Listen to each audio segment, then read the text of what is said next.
Phollop Willing PA, Phollop Willing PA, Phollop Willing PA, Phollop Willing PA, Phollop Willing PA, Phollop Willing PA.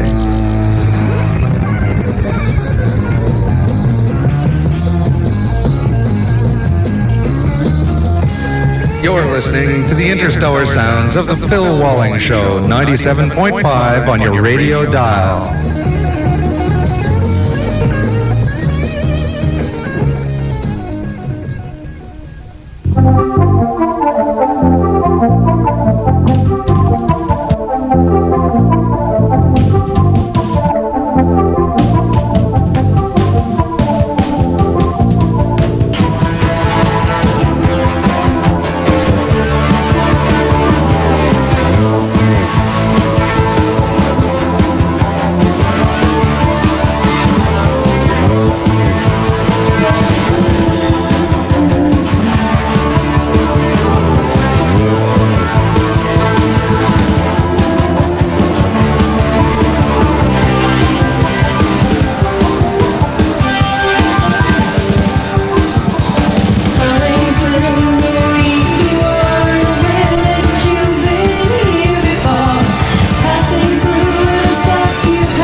The October Game here on CKDU 97.5. You're listening to a medical appreciation of music with your host, Phil Walling. My guest tonight is Pat Roscoe of the October Game fame, and he's in here talking to us about everything that he wants to talk about, and also to perhaps promote the October Game a bit for the gig tomorrow. Now, that tune that we just heard, Pat, Yeah, that was The Path of Winter. It contrasts quite sharply to the tune before it. For the time being, I guess I'm very pleased with what the October Games have been doing, and I can honestly say that I'm proud of a lot of the music that we've come out with. I don't hate it yet. I don't think I will for quite a while. Whereas the piece that I played before that, which I did with some of the members of the October Game, and I'm not going to point out which ones, although I can get Chris McLaren off the hook right now by saying we used a drum machine, not a drummer, so you're in the clear, Chris.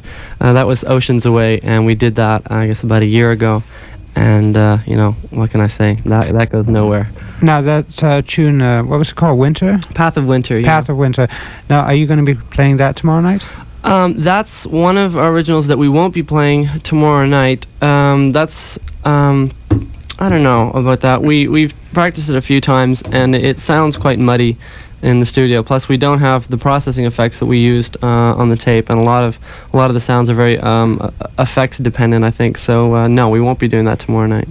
How do you write most of the material for the October Game? How's the October Game work like that? Well, the band right now seems to be very sharply divided.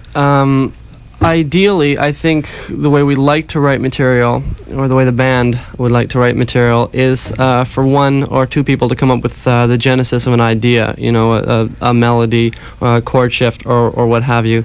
Give that to the rest of the band in the very early stages of the song and have everyone work on it.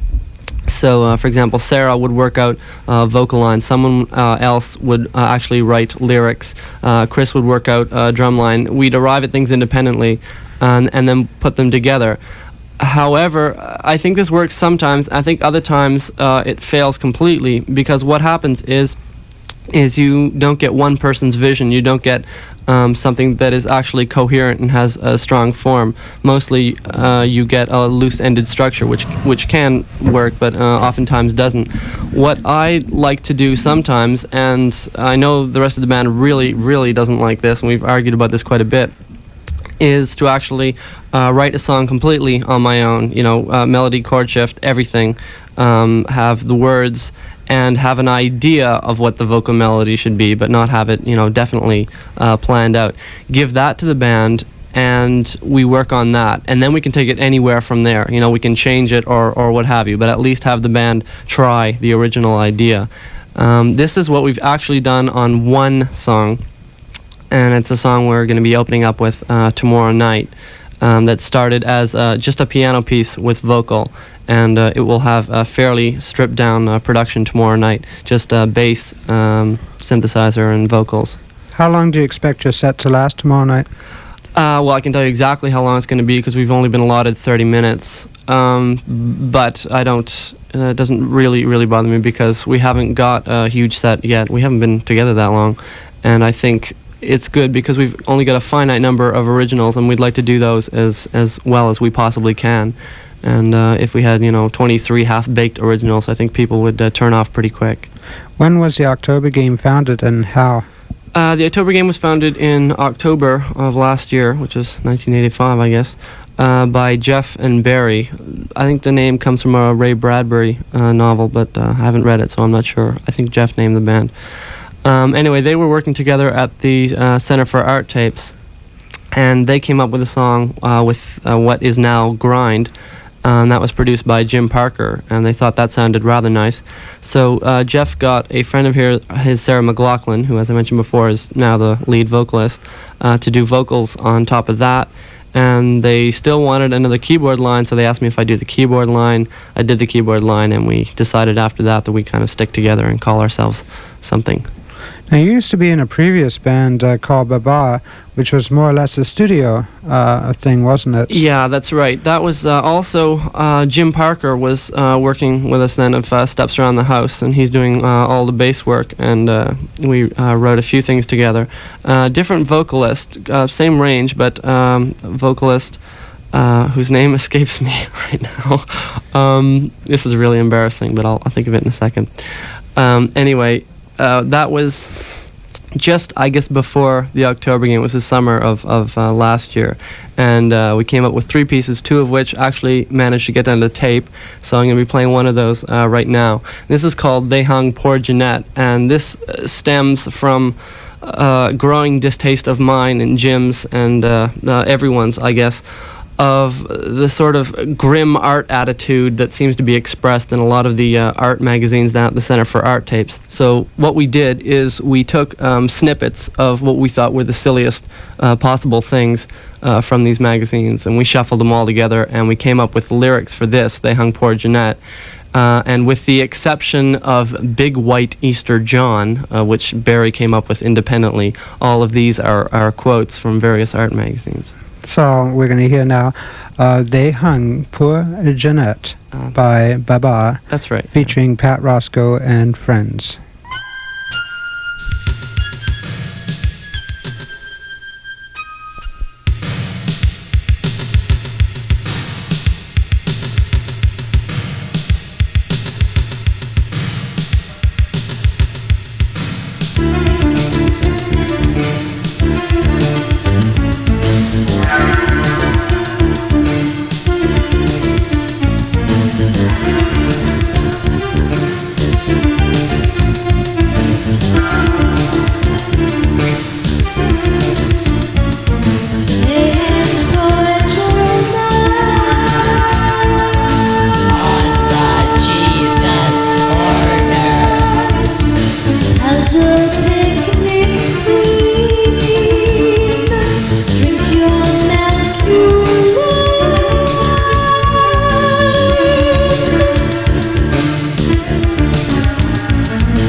The Audio by Artists Festival in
Poor Jeanette.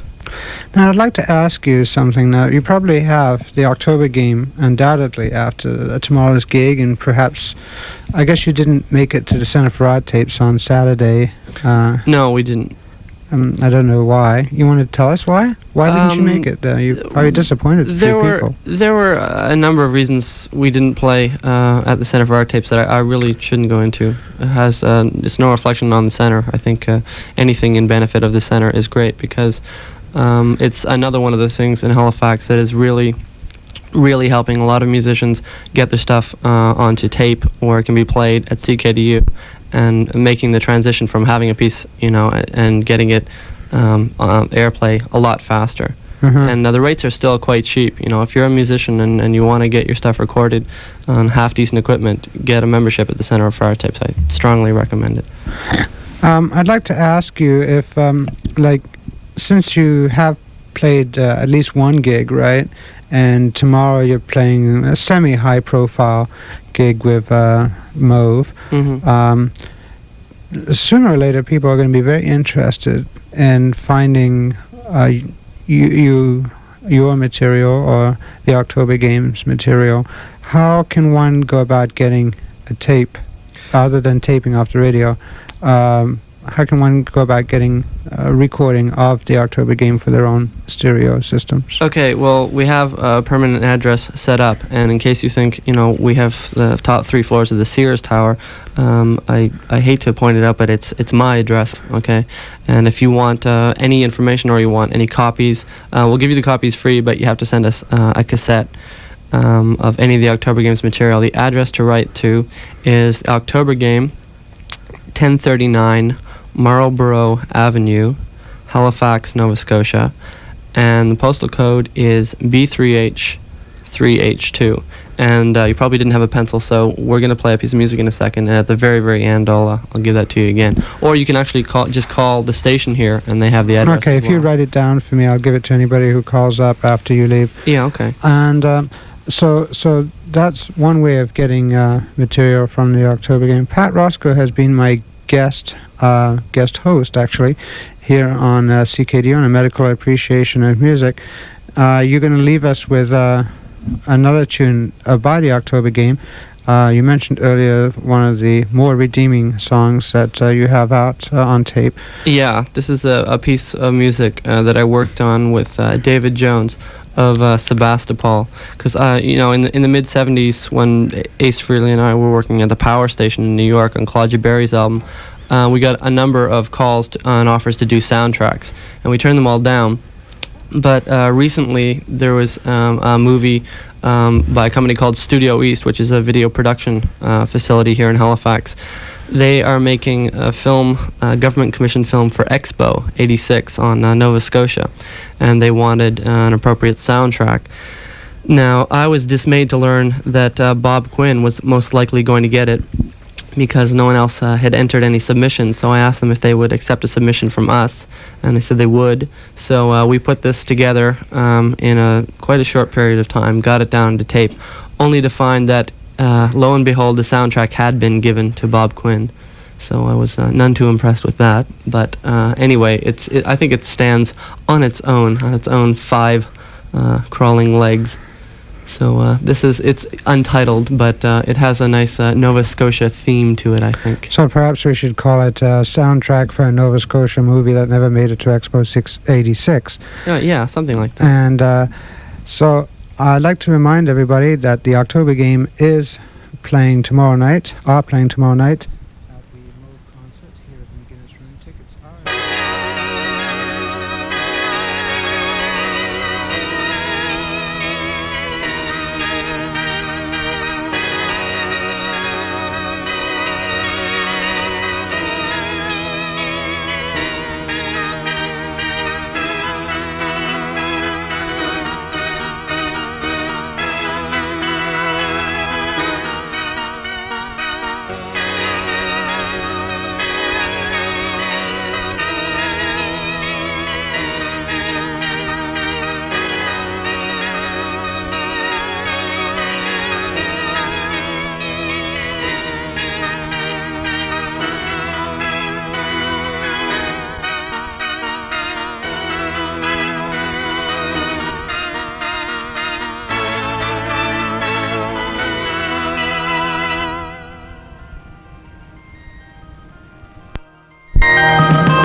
brings to an end the profile on the music of Pat Roscoe and his cohorts.